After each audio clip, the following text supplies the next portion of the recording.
have been a lot of animated series in the last couple of years that I've enjoyed so much. I love the finale of Adventure Time, for example, shows like Inside Job, Rick and Morty, stuff like that. I really loved so much, and I've been wanting to watch The Owl House for a long time. So I watched the entire thing last month, and I gotta say that I was really impressed. I think The Owl House is one of those shows I went into with no expectations, like I didn't know what to expect of it, and it impressed me in a lot of ways. I think it is one of the most creative shows I've ever watched, and today I'm going to explain why. So what I'm going to do with this review is I'm going to do the entire series all the way from season 1 until the finale, which came out a couple days ago, and like share some of my thoughts about the characters, the show, how well it's balanced, and like explain a lot of my love and why I think this is one of the most beloved Disney show series in the last couple years. So The Owl House is a fantasy comedy series that follows Luz Noceda, which is a girl from the human realm who travels to a different realm called the Boiling Isles, and she meets this witch called Ida Clawthorne, and a cast of other really funny characters, including King and Hootie, which are some of my favorite characters of all time. I'll talk more about them later, but they're just really amazing to, listen to, and they have really funny moments. And I honestly, from there, it just like follows a lot of her adventures throughout the Boiling Isles. She meets a couple other friends at school, like at this like kind of like magic Hogwarts like school where people learn how to be witches and wizards. And she meets other characters, including Amity, Willow, Gus, and a lot of others that are really amazing. And I just like the way that it explores like her character, the way she interacts with this new world.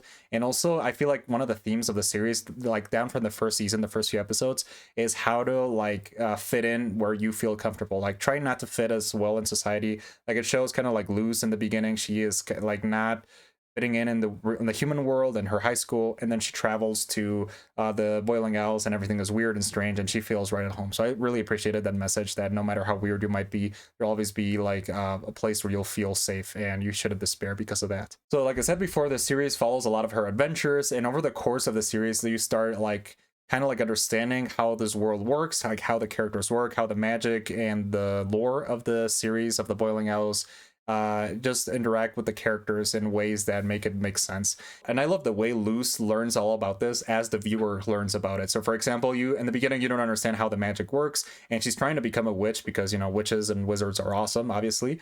And she starts learning, for example, how to make glyph magic, and then she becomes like an expert at it after, like, spoiler alert, I'm gonna go into a little bit more spoilers as the review goes on.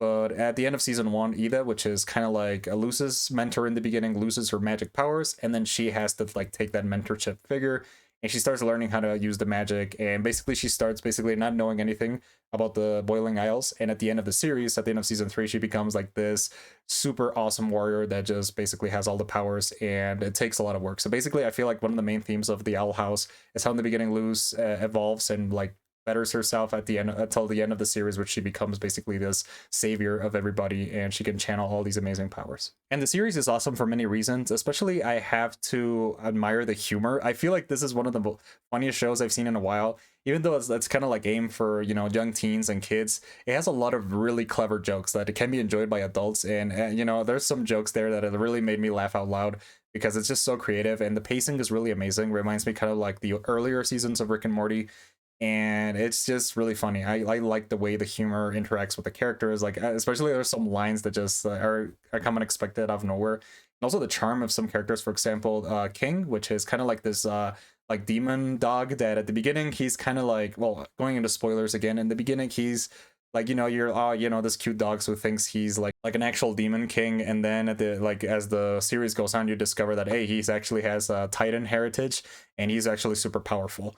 And that is something I really enjoyed. And then Hootie, which is kind of like the door of the house, which has a face of an owl and is just kind of like this weird tube thing.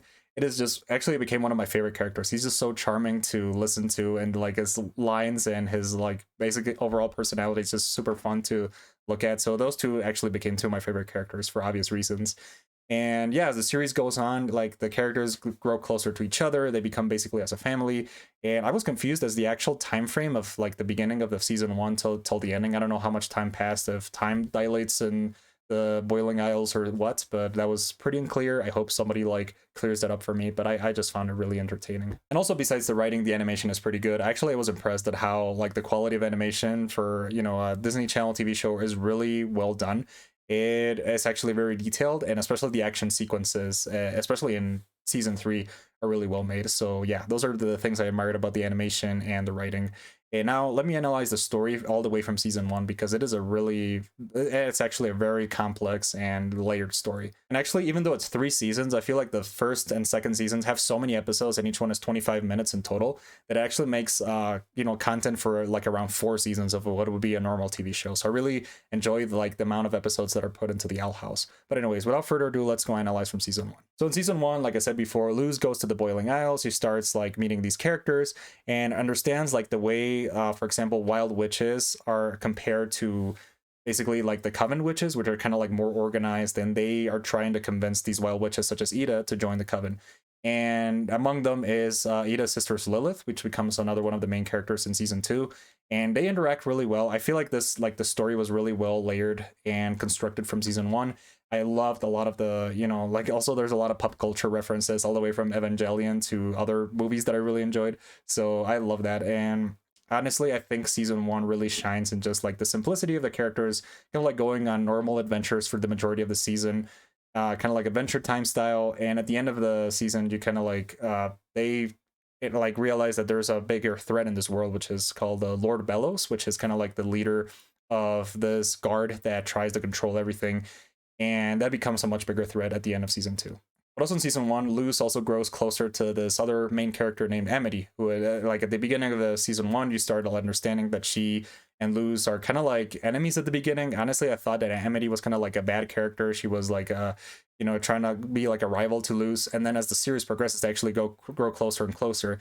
In the beginning, they become friends, and then in the second season, they enter a romantic relationship, which was pretty amazing and unexpected. And I feel like they executed the relationship really well in a way that is natural, and that is something I really enjoyed. I feel like Amity and Luz's relationship is also one of the landmarks of the Owl House, how it evolves from the beginning all the way to the end, and also how Amity's character, it grows throughout the season, because at the beginning, she's kind of like this cold, kind of like heartless, antisocial character.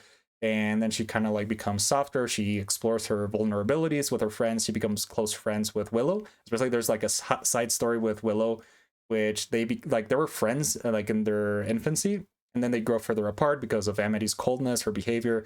And then she kind of like learns how to reconnect with people, and her rekindled relationship with Willow is also one of the things I enjoyed about the Owl House. So yeah, in season two, we're introduced to new characters, especially Hunter and Rain, which also like they're introduced in season two. And I really enjoyed the way these characters like fit into the story. I feel like season two is a lot more like, once you understand how the world works, there's a lot of like solo adventures, but they also build upon like those ideas from the first season. So there's a lot more payoff. There's a lot of really great stories in this one. Luz obviously grows a lot as a character, and that's something I really appreciated about season two. So yeah, I really enjoyed it. And I think Ida's character, even though she deals with a lot of like her loss of powers, her curse, which turns her into like a giant owl beast, it gets like she also learns along the story. So I feel like Ida also has a lot of character development during season two.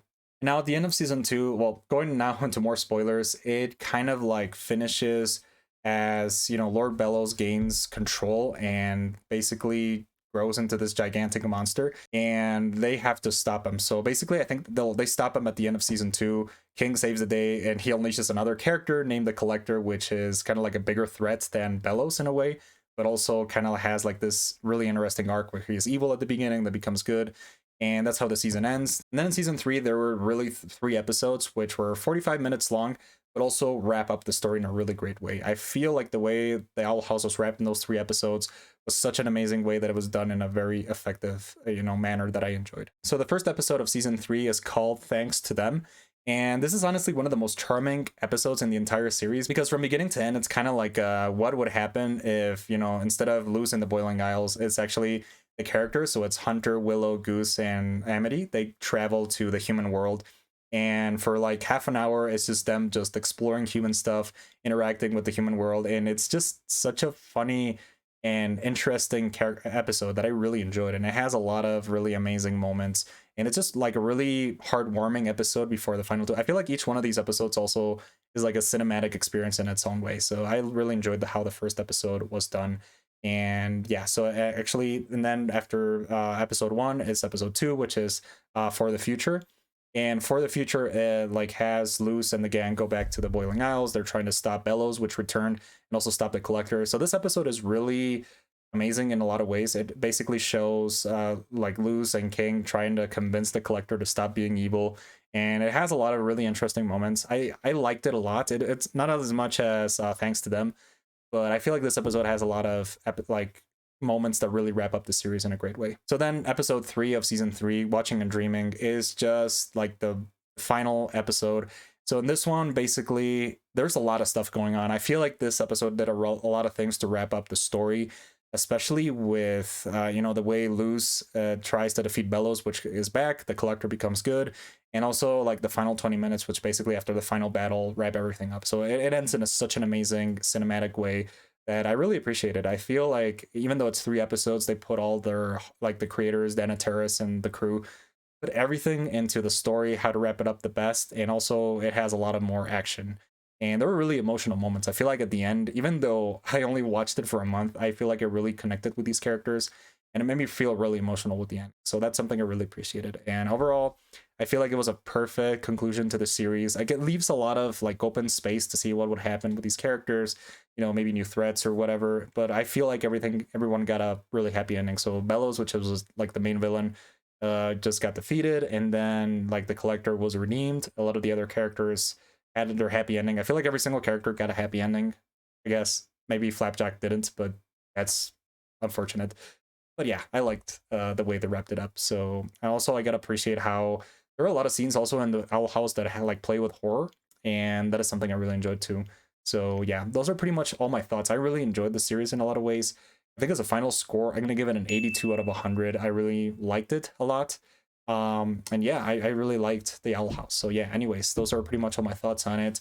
Really great seasons. I recommend it if you like fantasy, if you like animation. I feel like this is going to be very fondly remembered in like 10, 20 years. So anyways, that'll be everything for today. So if you like this review, always remember to follow me on Twitch, on Instagram, Twitter, and all that. And I guess I'll see you guys later. So have a great day.